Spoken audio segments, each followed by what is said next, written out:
coffee. It's good with chili in it, isn't it? It hits the Adds spot. that little zesty bite. Perfect. Yeah. Thanks for joining us again, friends. We're excited to be back today for a few reasons. The first being the topic we want to start exploring today, and that is the work that we've done here at our community over the past 10, 15 years now on regenerative agriculture and improving our landscape generally. We'll talk more about that in a second.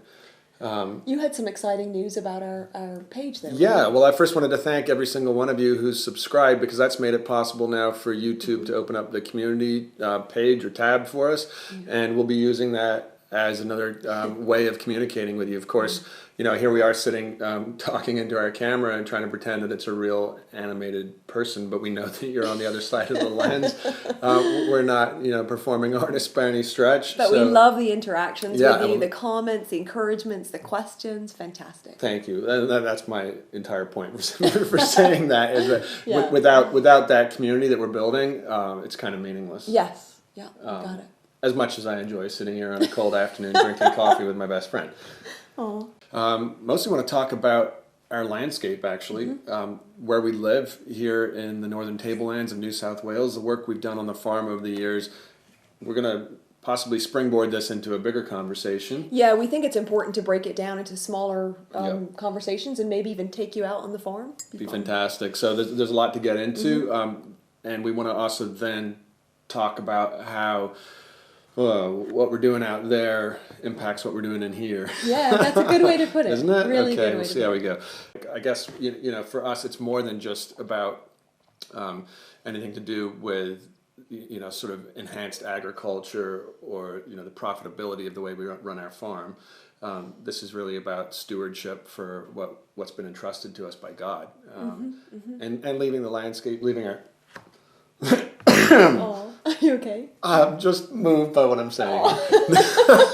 So funny. Leaving the landscape and leaving our planet better off for the next generation that's coming along behind us. Yeah. Which brings me to our youngest. Tell what he did on the weekend. He was very excited to be invited along with the farming fencing team and move a fence that had been protecting small trees back into the paddock because the trees are big enough. Yeah, it's pretty cool. Those trees, I believe, were actually planted the same year he was born. By his brother. Yeah, so that's awesome. kind of fun when you get these synergies happening. I can tell you that we've planted a lot of trees here at Danthonia over the last decade and a half. And just walk us through real briefly kind of what the thinking is behind that. Okay, so many of you who saw our first video will know that when we arrived here, our landscape was quite barren, had been grazed heavily, and we began taking small steps to increase the trees and restore the landscape, make microclimates, shade, soil, improve the land cover, increase the mixed species cropping, all that good stuff to help the land heal. Regenerative agriculture is now sort of like this buzzword that you know people talk about a lot. I guess when we started some of these processes, it was more we knew we needed to do something. Yes. And that the traditional methods really weren't working. And one of the things that we did was plant many trees in belts or in, you know, series of rows that we then fenced in. And we did that most often on high parts of the country, on our ridge lines, as a way also of moving fertility back up the hills. So the theory being when these trees grow and then you create access points where the cattle can get in, they will naturally fertilize the tops of their hills. Just through their manure and everything, and then over time with the rainfall and gravity, that'll move back down your landscape and fertilize the slopes. So you don't have all your fertility ending up down in your valleys and getting ultimately, you know, washed down into your creeks. Yeah. It's an incredible journey that began actually in 2007, which was the beginning of the second drought that we experienced. 07 to 09 was really, really bad dry time here, and it seemed kind of almost like a fool's errand at the time, even though we knew that the science bore out that it would have benefits. Yeah, well, farming is all about, you know, having hope for what you don't see. Right. Right? Yeah. And our community has a unique opportunity, I've always felt, that each of us who lives here, just by default, we become attached to the land and become connected to it. in a way that perhaps we may not if we lived in more developed or urban settings. So, for instance, we rely on rainwater for our drinking water.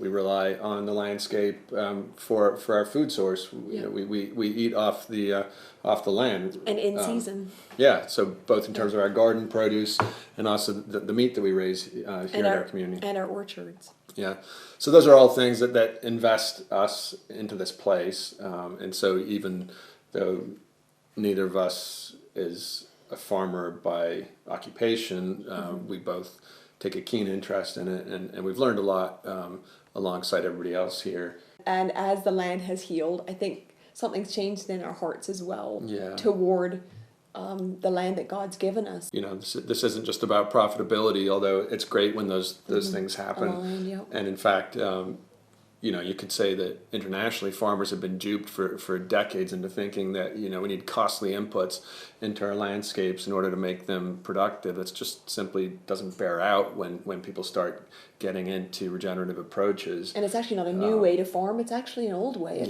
But a lot of it, you know, has to do with going back and really working in harmony with nature and with the seasons. And then it's exciting to see that. Again, topic for another day. But just watching the boys working on that fence brought to mind our dear old friend Dave Waters, who's sadly no longer living. The earth lost a treasure when Dave went home. Dave was chaplain for many years at World Vision Australia. He ministered to the team there. And he was kind of a de facto granddad for our boys. The last time he came up here to Danthonia, he came to farewell. Yeah, we picked him up at the airport, and it was right still in the heart of the last drought, which dragged on and on.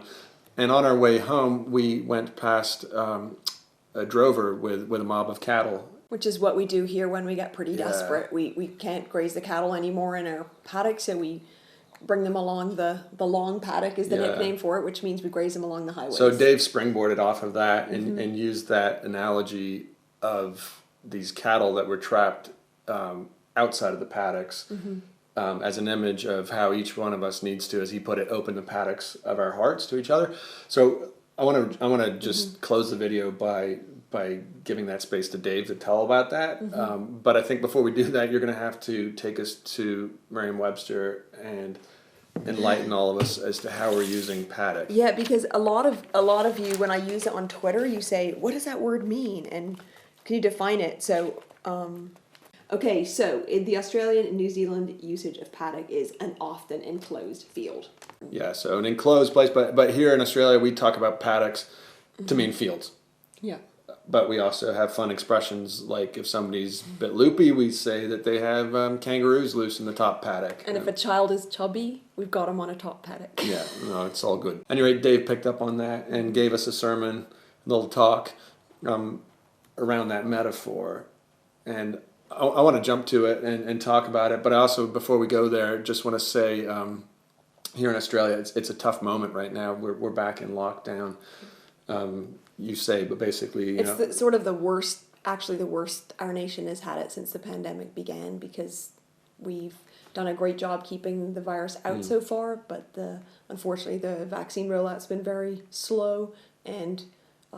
we're in a really bad place right now. So yeah, and there's an irony to that, obviously, like you say, because Australia's done so well up until this point, at least relatively speaking, when you look at other nations in terms of controlling, the spread in the community. But now the Delta virus looks like it's here to stay, and it's not great.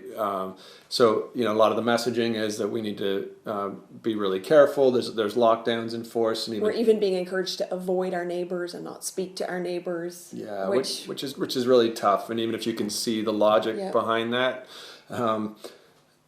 What is our obligation in a time like this to the people that we know are hurting the most? Yeah, we feel Dave's message is really important for right now, because we need to find ways to reach out to each other throughout the world during these times of uncertainty, difficulty, new strains, and it's more important than ever to open our hearts to one another and look after each other. Yeah. Anyway, I'm going to read what he said.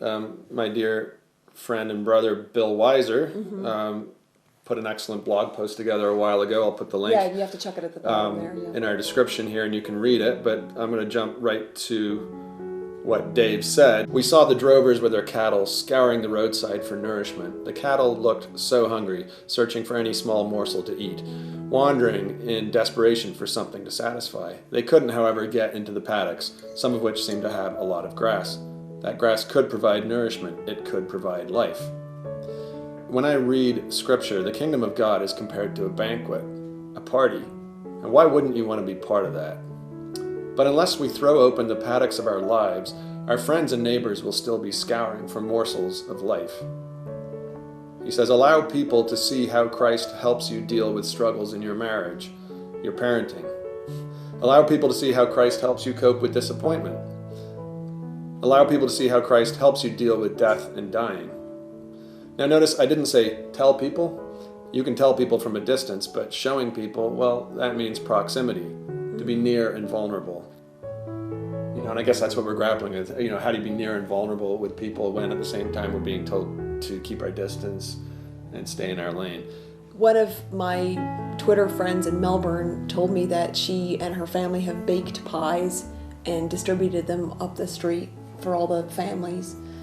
Somebody else is sending messages and putting them in the mailboxes. There's so many ways that we can just keep reaching out and opening our hearts to each other during these difficult times. I'm just going to jump to what Dave says at the end here. I've learned that to be safe is to be boring and that to be risky is essential for life. Mostly I've learned about God's grace. So we hope that's an encouragement to all of you. Do let us know in the comments what you think about the whole idea of exploring regenerative ag as a topic. Let us know exactly what you want to know about what we've learned. Yeah, we'd love talking about that more, but obviously we won't do that if none of you are interested. Anyways, it's been fun. We wish you a safe rest of your week and all the best, and we will connect again soon. Talk soon. Stay well. Bye for now.